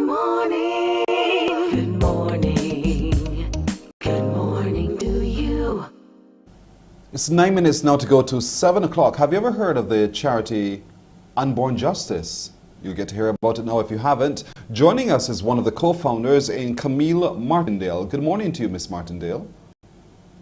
Good morning, Kristen. How are you? I'm doing well. Thank you for joining us this morning. Unborn Justice, I read a little bit about you, and in it you said that from very young you knew that you were pro-life. What was it about the way pregnancies unfold and abortions that caused you to stand up and say, you know what, at a very young age, I'm pro-life?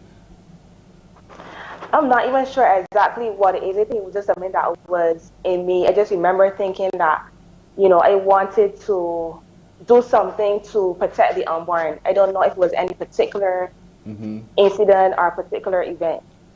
What was it about? I mean, we've heard of certain circumstances where, yes, women step forward and voluntarily decide to terminate a pregnancy. But there are other circumstances when, for whatever reason, whether it's through rape or incest or other circumstances where they want to terminate. Have you given consideration to that as well? Yes, of course. And our organization, we provide support to women who want to continue their pregnancies, because there are women in circumstances like that, very difficult circumstances. For example, we have a client who was diagnosed with cancer, and she made the brave decision to choose life despite what she would have been advised. And today she has a healthy baby boy, and she has gone through chemotherapy and stuff like that. So there are women, even in those very difficult circumstances, who still want to choose life. And that is what we are there for, to provide that emotional and tangible support to them. A lot of it is miseducation or misinformation, and sometimes we're not clear on what it is to be bearing a life.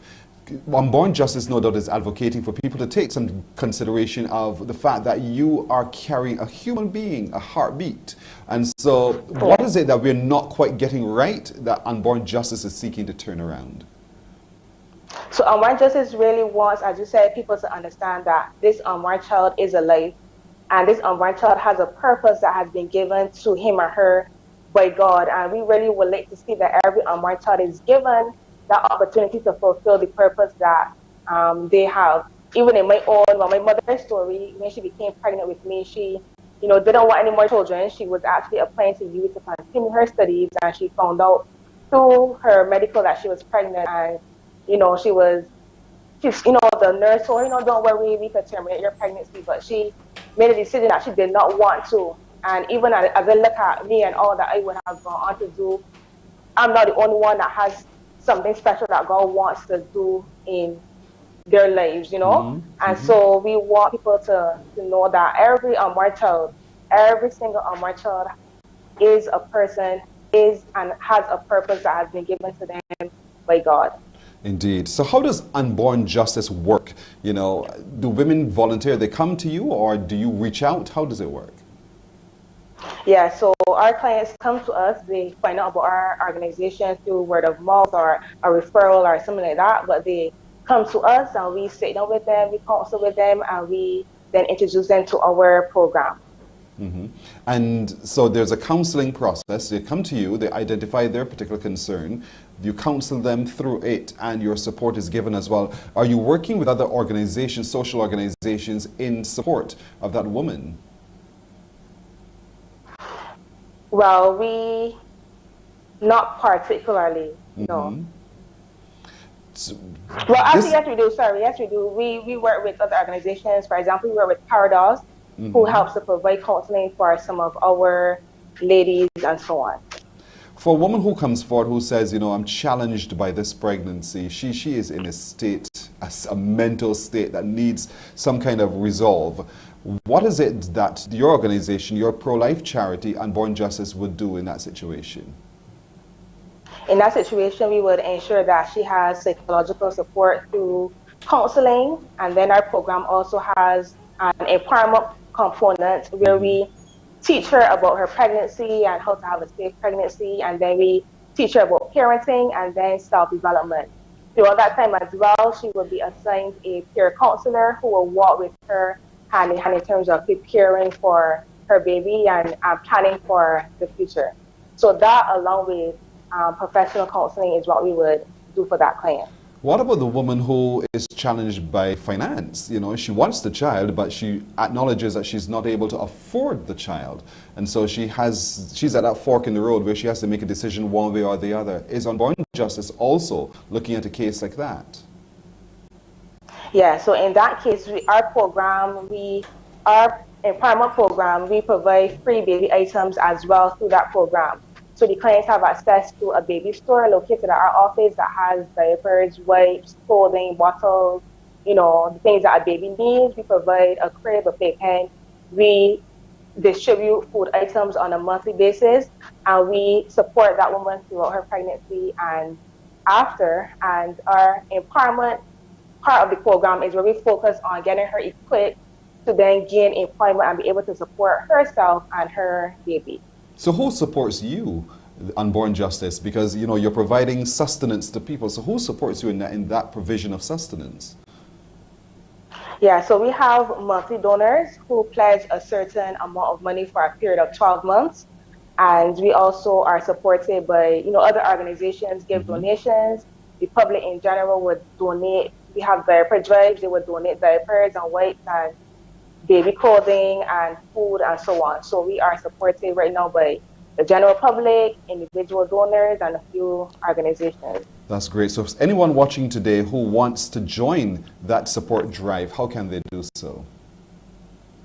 Yeah, so if you would like to donate to Unborn Justice, you can contact us at 266-8473. We are located in the James Ford building in Bridgetown. We're open Mondays, Wednesdays, and Fridays, and we accept donations of food items, baby items, and of course, monetary donations. You have your own online presence, your unbornjustice.org, unbornjustice.org. That's where ladies can go find out a little bit more on anyone, really. The telephone number you can see at the top of your screen there, folks, 266-8473, 266-8473. Their mission, their purpose, Unborn Justice's mission is to be the voice for every unborn child, so empower mothers and fathers, and that's what's so absolutely critical. So if you're in that state right now and you're trying to make a decision, one way or the other, check out Unborn Justice and give them a call, 266-8473, or check them out online at unbornjustice.org or Unborn Justice 246 on Facebook and Instagram. Camille, thank you so very much. You and your other cohorts, those of you, your co-founders who have come together to create this charity as well, great work. We wish you only the very best going forward in this very life-changing experience of yours. Thank you. Thank you, Pearson. You're very welcome. Morning Barbados will continue right after this. Morning, morning, morning. Good morning. Good morning to you. Books open your heart, your mind, and your soul. They are educational, entertaining, inspiring, and motivating. Are you an author of a recent book you want to share? Then Mornin Barbados would love to feature your book in our The Next Chapter segment. Send us an email to morninbarbados@cbc.bb. That's morning without the G. Come and let us turn those pages together. Because you love English Premier League, MCTV has got it back. Now you can watch all the games of the English Premier League plus UEFA and NFL on MCTV. Current customers can upgrade to Max Pack Extra at just $23. Call MCTV today at 228-6288 to upgrade or come in and sign up for our new service. Football fans, let MCTV get you back in the game.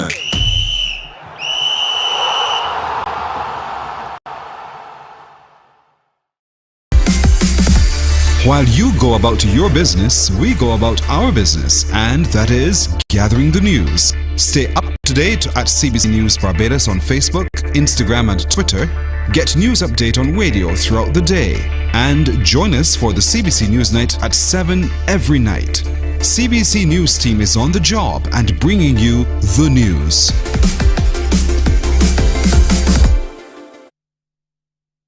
Morning, morning, morning.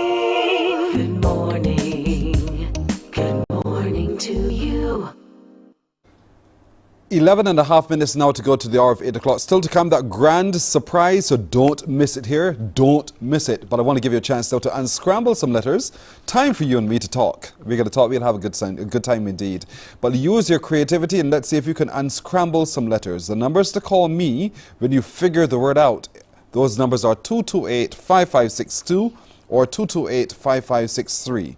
Unscramble the word you see on your screen. Those letters you see all there on your screen right now. Unscramble them and tell me the word you see. Let's see what you can see. Call me 228-5562 or 228-5563. The letters are all there, all scrambled, but your job is to unscramble them and give me a call. 228-5562 or 228-5563. I think this is easy. I can see it at a glance. Can you see it at a glance as well? And if you can, then call. Call 228-5562, call me now, or 228-5563. What word can we make when you unscramble the letters on your screen at the moment? Take a look at that there right now and give me a call. Good morning, hello. Good morning, person. Good morning. Good morning, how are you? Tap, tap, tap. Good morning, I can't hear anybody. 228-5562 Good morning, or 228-5563. A number of jumbled letters on your screen. I think you are the one who is going to help me unscramble them. And if you are able to do so, then call me.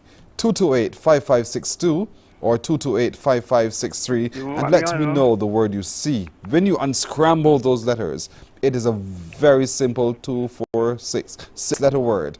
Good morning, hello. Good morning, person. I'm sorry, but I cannot Good morning, hear. person. Good morning, good morning, good morning. Good morning. How do you do? Person. Good morning. Good morning.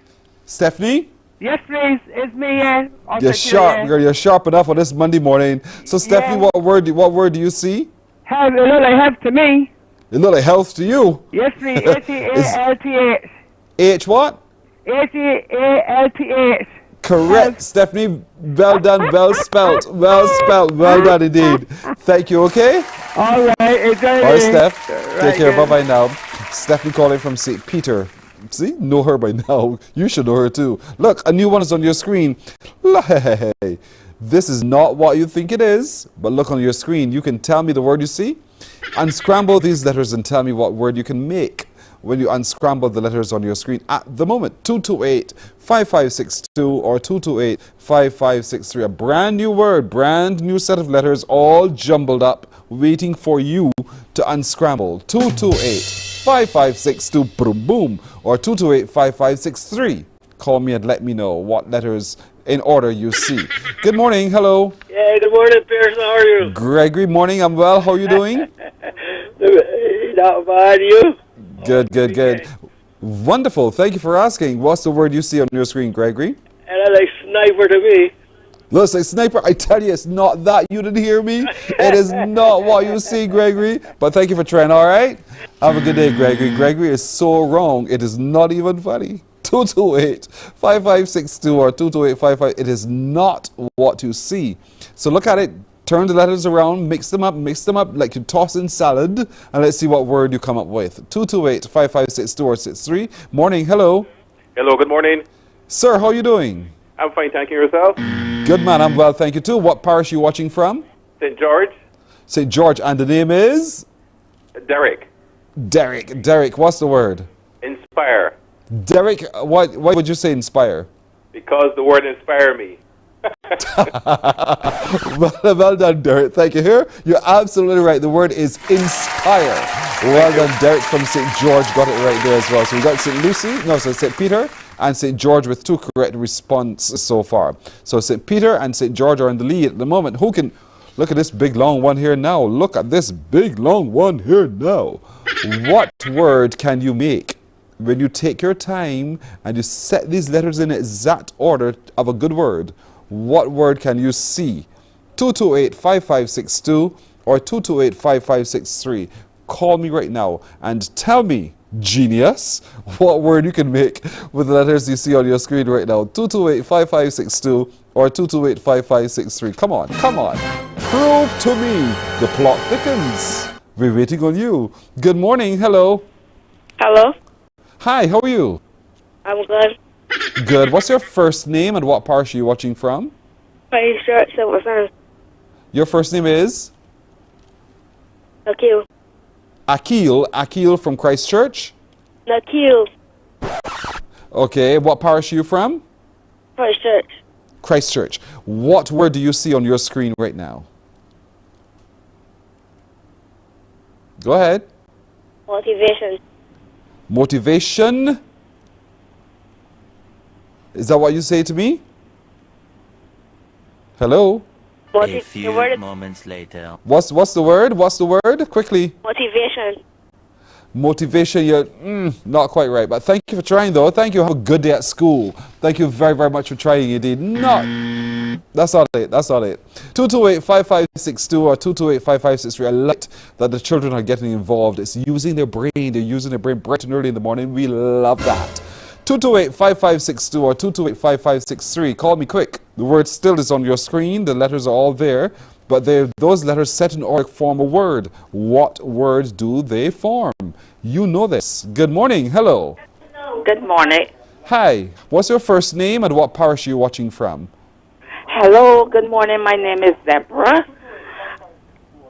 And the parish you're watching from? Motivational. You're asking me a question? I think so. It's motivational. You think the word is motivational? Mm-hmm. You're sticking with that answer? Yes. You're right. Thank you. You're welcome, but you still, hold on. You haven't given me your name, nor have you given me the parish. My name is Deborah. Oh, Deborah? And I'm from, Tweedside Road, St. Michael. St. Michael. Deborah from St. Michael. Well done. So St. Michael, St. George, and St. Peter. They have been in the lead so far. St. Michael, St. George, and St. Peter. St. Lucy, where are you? St. Philip, St. John, all of you. Come on. Maybe you'll be there tomorrow. But thank you so much, everybody, for trying. We had some good fun. Thank you again. Tomorrow, if it be God's will, more words for you to unscramble. We'll take a break right here. When they come back, the grand surprise. Stay with us. Morning, morning, morning. Good morning. Good morning to you. While you go about your business, we go about our business, and that is gathering the news. Stay up to date at CBC News Barbados on Facebook, Instagram, and Twitter. Get news update on radio throughout the day. And join us for the CBC News Night at 7 every night. CBC News team is on the job and bringing you the news. There is a saying, you can find a Bajan anywhere. Are you a Bajan living abroad? Or do you know of one who has migrated to another country? Well, we at Mornin Barbados would love to have you or them on our Bajan Afar segment. Share your amazing stories, experiences, and how you have adapted to a new culture. Send us an email to morninbarbados@cbc.vb, and together we will travel the world. Morning, morning, morning. Good morning. Good morning to you. So you ready for this? The story is told of a young boy, autistic, who had a knack for playing. Playing what? The piano. And one day, just like that, one appeared. But the story is a bit more. Take a look. Beautiful music can soothe the soul, bring a smile to your face, or even a tear to your eye. CBS's Steve Hartman has the story of a young musician that will do all three in tonight's On the Road. To 11-year-old Jude Kofi of Aurora, Colorado, this surprise was music to his eyes. Obviously, whoever said the best things come in small packages was never gifted a grand piano. Jude's father, Isaiah. So one day it just shows up at the house? Yes, all for free. Who does that? The answer in a moment. Moses? But first, the reason. About a year and a half ago, Jude's dad heard a noise coming from the basement. There was an old keyboard down there, but no one knew how to play it. Certainly not his autistic son, Jude. Or so he thought. Isaiah then got Jude a larger keyboard to see what more he could do. And boy, could he do. The kid never had a lesson. No one taught him any of this. How do you explain that you're as good as you are? It's a miracle. You think it's a miracle? That's what I prefer. Bill Magnuson prefers that too. Is he special? He's beyond special. He's Mozart level. It's coming from somewhere beyond. Bill is a piano tuner. He saw a local news story about Jude, heard him play, learned how his parents immigrated from Ghana, how they're raising 4 children and sending money back to Ghana. What resources are left over to help this special little soul? Yours. Yeah. Using an inheritance from his father, Bill bought the piano, spent $15,000. He has promised to tune it once a month for the rest of his life. Very nice. And he's even paying for Jude to get professional lessons. We're family now. Somebody to just love your son like that by making sure that his future is secured. We are super thankful. Yeah. Press the pedal. Caring for other children as your own. The defining note of humanity. Steve Hartman, on the road in Aurora, Colorado. Now that's the beauty of humanity at its very best. That's it for today. Thank you so much for joining us. We hope that put a smile on your face. My producer has been Nadia Foster, technical director Samuel Mason, with assisted today by Roel Ford, sound Christopher Blendman, at master control Tamisha Green. I'm Pearson Boyne. For each of them, to all of you, we say thank you. We'll see you tomorrow. Bye-bye. Wake up, wake up, wake up, wake up. Barbados, get up.